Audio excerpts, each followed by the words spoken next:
Hey guys, it's me again, Cecilia. Welcome back for today's video. May isi-share ako sa inyo.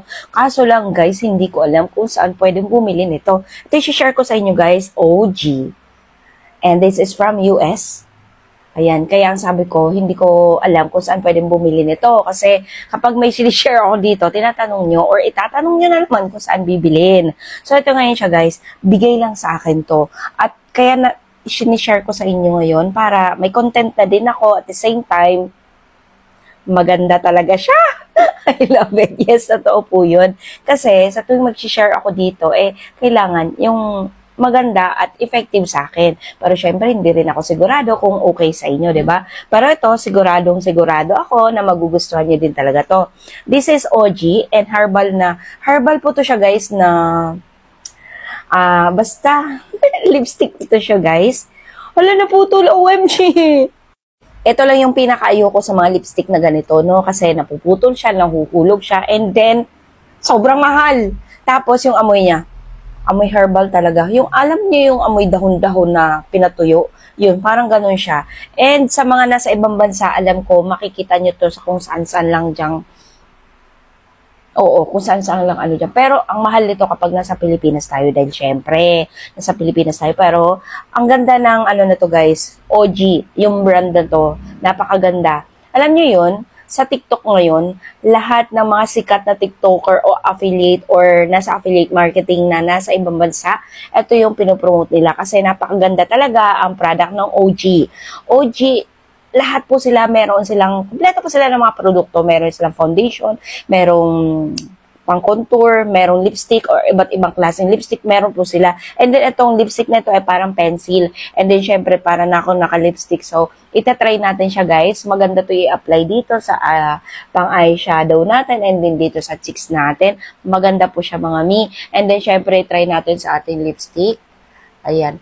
Ito yung tips ko sa inyo guys, kapag nag-a-apply kayo ng lipstick, mas maganda talaga na mag-apply muna kayo ng lip balm or kung ano man yung pang-moisturize nyo sa lips nyo bago kayo mag-apply ng lipstick para hindi mangingitim yung labi nyo kung ano man yung hindi magandang chemical sa lipstick. Ano?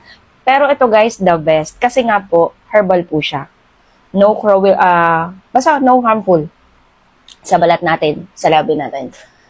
Ayan siya. Ang ganda nito guys. Grabe. Moisturizing na din siya. Ayan, ang lambot sa labi.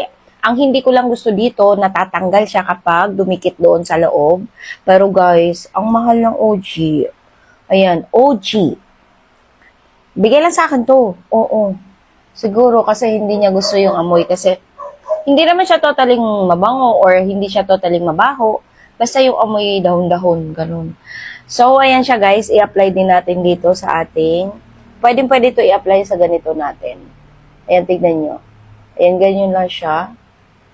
O, diba? Yung mga light-light lang, alam nyo naman. O, kasi ayoko ng bongga talaga na, no, makeup. Siya. Tsaka talaga, as in. Ayan, alam nyo yun, yung makapal. Yung pwede na sa atin yung very light lang. And then, pwede din po siya dito. Ayan, para mag-pinky-pinky yung ating cheeks. Ayan, sabi ko naman sa inyo na pwede talaga, o diba? So, ganyanin natin. Ito yung nagustuhan ko dito guys, sa kanyang lipstick naman, sa product niya mismo, dahil very light lang talaga, as in, tsaka perfect siya sa akin. Tignan nyo naman, yung kulay. Tapos, parang, alam nyo yun, yung amoy niya na nakaka-relax. Alam nyo yung inhaler na nakaka-relax. Ganon yung amoy niya, guys. Kaya naman, sabi ko, ay, ang ganda nito. Kaya ibinigay sa akin to kasi nga, sabi niya, pang amoy matanda. Parang amoy matanda, ate. Sabi ko, hindi. Yung amoy niya, nakaka-relax. Alam mo, parang inhaler na pampatulog, ganon. Parang ganon siya, guys. So, ayan. Kaya nagustuhan ko to. At alam niyo ba, gustong-gusto din to ni Fel kasi nga, ano siya, very light lang. O, tignan niyo naman sa labi ko. Kahit ang pangit ng labi ko. Pero kapag may lipstick, kahit papaano, gumaganda naman tayo. Ciao! Nakakatawa. Wala. Nasanay lang ako sa inyo, sa kapanood nyo sa akin. Kahit minsan, binabash ako ng iba, na kesyo, wala tayong magagawa sa utak ng iba. Ay, mindset or mentality. Yan, diba?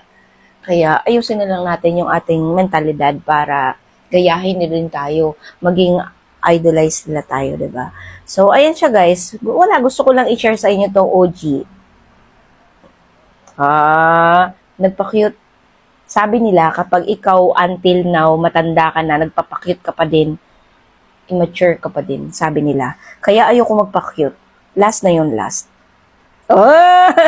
So, ayan siya guys. Kung gusto nyo, maghanap kayo sa online, sa Amazon. OG. Marami pong produkto ang OG. OG.